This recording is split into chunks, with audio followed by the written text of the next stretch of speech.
With in a week मेरे आंसू निकल गए। It is not a 9 to 5 job. मैंने अभी तक 3 बिग फोर्स में लगभग 4 साल और 5 से 6 मैनेजर्स के साथ काम करा हुआ है। तो मैं चाहती हूँ कि मैं आपके साथ शेयर करूँ कि मेरा एक्सपीरियंस कैसा रहा है बिग फोर्स में काम करने का। लेकिन उससे पहले मैं एक बारी ब्रीफ में अपनी टाइमलाइन एक्सप्लेन कर देती हूँ। तो मेरे करियर की शुरुआत हुई थी डिलॉयट इंडिया के साथ, जहाँ पर मैंने right after my CA qualification join किया था in the capacity of assistant manager. मैंने स्टैट ऑडिट प्रैक्टिस में ज्वाइन किया था और मैंने लगभग डिलॉयट इंडिया में 1 year and 10 months काम किया है। उसके बाद मैंने स्विच किया to EY GDS which is a global practice of EY, और मैंने अपना डोमेन चेंज किया टू फाइनेंशियल ड्यू डिलिजेंस।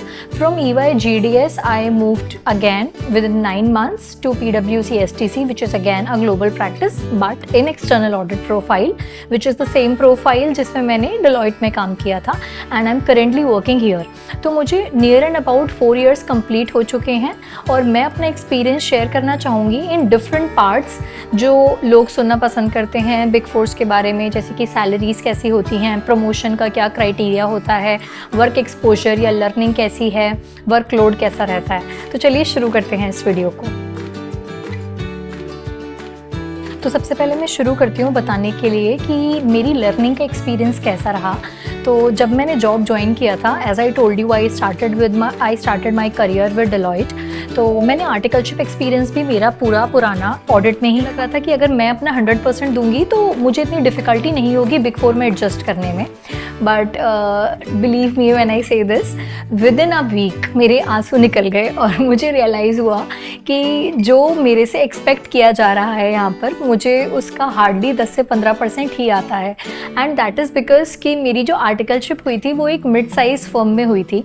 तो जो स्मॉल या मीडियम साइज़ की फर्म्स होती हैं उसमें क्लाइंट का साइज़ इतना बड़ा नहीं होता जितने बड़े क्लाइंट्स बिग फोर के पास होते हैं, और उनका पोर्टफोलियो भी इतना बड़ा और इतना डाइवर्स नहीं होता जितना पोर्टफोलियो डाइवर्स बिग फोर में होता है।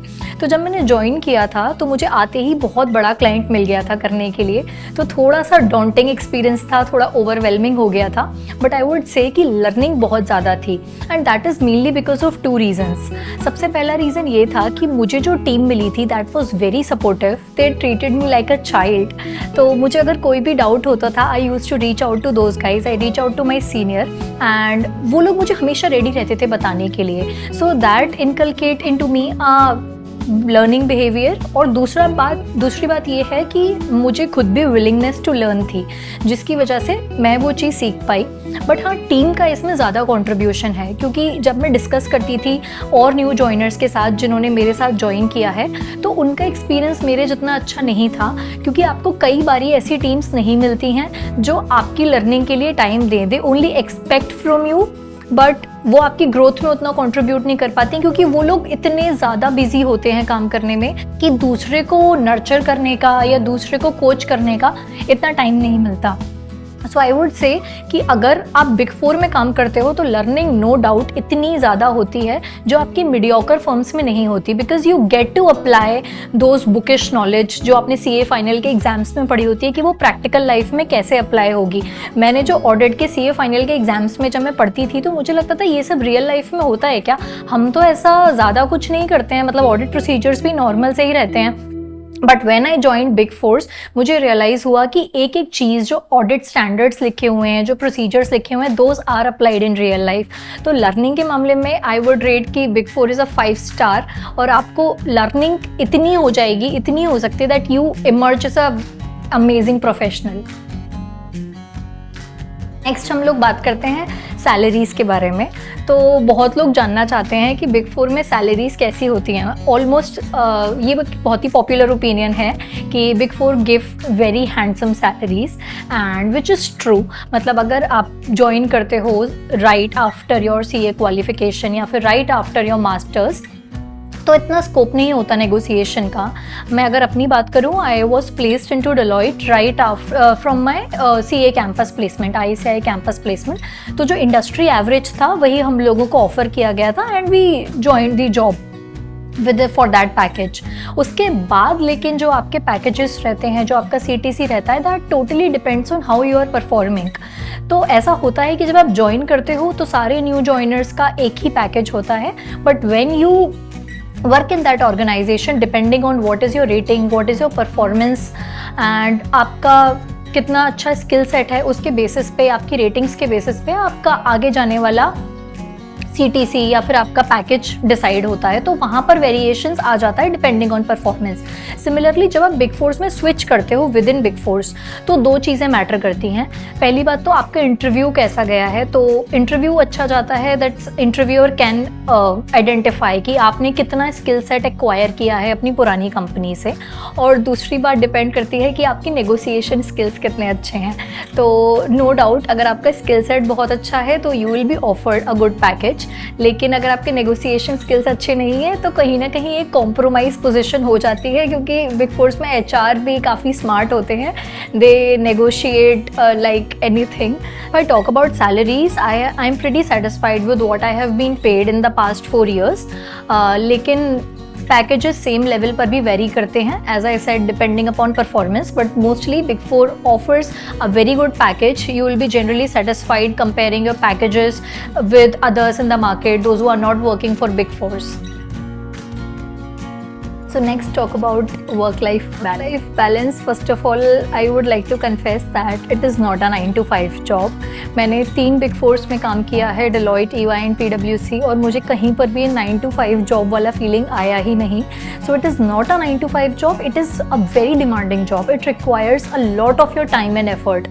तो अगर आप बिग फोर को ज्वाइन करने के बारे में सोचते हैं but at the same time you want very strict timelines to work with, it's not possible. क्योंकि ऐसा होता है कि कभी आपके पास बहुत ज़्यादा काम होता है, so you need to put extra hours like 10 to 12 hours, but कभी कभी काम नहीं होता, then it's around 4 to 5 hours में आप फ्री हो जाते हो. But it's a demanding job, most of the time काम रहता है because you are working for such a big company. तो वर्क लाइफ बैलेंस का ऐसा है कि कुछ लोग ऐसा भी डिस्कस करते हैं कि डेलॉयट में वर्क लाइफ बैलेंस उतना अच्छा नहीं है जितना KPMG में है, या फिर KPMG में उतना अच्छा नहीं है जितना EY में है, बट ऐसा कुछ नहीं है. वर्क लाइफ बैलेंस मेनली आपकी टीम पर भी डिपेंड करता है कि आप कैसी टीम में जाके लैंड कर रहे हो. तो ऐसा हो सकता है कि एक ही कंपनी की 2 टीम्स में अलग अलग वर्क लाइफ बैलेंस हो, डिपेंडिंग ऑन कि किस टीम्स में कैसे क्लाइंट हैं. अगर किसी एक टीम के पास ऐसा क्लाइंट है जो ड्यूरिंग द ईयर काम चलता रहता है, तो that team is more busy, while you can see that another team which has small multiple clients that is lesser busy than as compare to the first team. तो work life balance mainly depends on in which team you are in, but mostly in all the Big Fours there is more work, depends on individual. So मैं अगर अपनी personally बात करती हूँ तो मेरा work life balance बहुत ख़राब था, एंड इसमें सबसे ज़्यादा गलती मेरी थी बिकॉज मैंने हमेशा ही काम को प्रायोरिटाइज़ किया more than my health, more than my personal wellbeing, जिसके मतलब साइड इफ़ेक्ट्स मुझे बाद में देखने को मिले. That I was so stressed out, I was so मुझे इतना फटीग हो जाता था. So now I have eventually learn कि कैसे मैं एक परफेक्ट बैलेंस स्ट्राइक कर सकती हूँ काम के साथ, कैसे मैं अपनी प्रायोरिटीज़ क्लियर रख सकती हूँ, मुझे अपने पर्सनल वेलबींग के लिए कितना टाइम देना है. तो it depends more on the individual also कि आप अपना वर्क लाइफ बैलेंस कैसा मेंटेन करते हो. It depends on company of course, it depends on team of course, but it also depends on individual. But work life balance in big four it's difficult to strike. तो अब हम बात कर लेते हैं प्रमोशंस के बारे में. बहुत लोग जानना चाहते हैं कि प्रमोशंस का क्या रहता है, क्या हर साल प्रमोशन मिल जाता है, या फिर कोई टाइम लाइन होती है कि 1 साल हो गया, 1.5 साल हो गया, 2 साल हो गए तो अब आपका प्रमोशन ड्यू हो गया. तो बिग फोर में एक्चुअली कैसे चलता है प्रमोशंस का, जितना मैंने एक्सपीरियंस किया, promotions totally depends on your performance as well as the minimum tenure जो आपने उस फर्म के साथ पूरा कर लिया है. फॉर एग्जाम्पल, अगर मैं अभी एक फर्म, मैं करेंटली अभी किसी कंपनी में हूँ, तो उसका प्रमोशन क्राइटेरिया क्या है? उसका प्रमोशन क्राइटेरिया ये हो सकता है कि आपको इस कंपनी में मिनिमम 1 साल पूरा करना है, प्लस आपको ये रेटिंग लेकर आनी है, ABC, आपको A रेटिंग लेकर आनी है, या फिर आपकी इतनी रेटिंग होनी चाहिए, ऐसा परफॉर्मेंस होना चाहिए. और ये इस पर भी डिपेंड करता है कि प्रोमोटीज की रिक्वायरमेंट भी है, the position which you are going to fill once you will secure a promotion, that should be vacant. तो कभी ऑर्गेनाइजेशन में अगर ज़रूरत नहीं होती तो प्रमोशन नहीं होते, कई बारी बहुत कम प्रमोशंस होते हैं. तो एक बहुत ही इंपॉर्टेंट एस्पेक्ट जो मैं प्रमोशन के बारे में शेयर करना चाहती हूँ वो ये है कि if one won't ask for it, probably he और she might never get it, क्योंकि कंपटीशन इतना ज़्यादा है. आप सपोज़ कीजिए जैसे कि एक पोजीशन है असिस्टेंट मैनेजर, उसके बाद दूसरी पोजीशन है assistant manager 2. Now the people who are working at assistant manager are 50 and assistant manager 2 the positions which are vacant are only 20. Then अगर वो सबको प्रमोट कर देते हैं तो 50 लोगों को 20 लोगों की सीट पर कैसे अकोमोडेट करेंगे. So only the best ones are getting promoted. Plus सिर्फ काम अच्छा करना मैटर नहीं करता, you should have excellent communication and presentation skills as well. So it all together depends on how best do you sell yourselves. तो promotion का यही है कि एज पर फर्म पॉलिसीज आप उनकी गाइडलाइंस में फिट होने चाहिए कि आपने मिनिमम टेन्योर पूरा कर लिया है, आपकी रेटिंग उतनी है. Plus you should be able to put your best version in order to get promoted.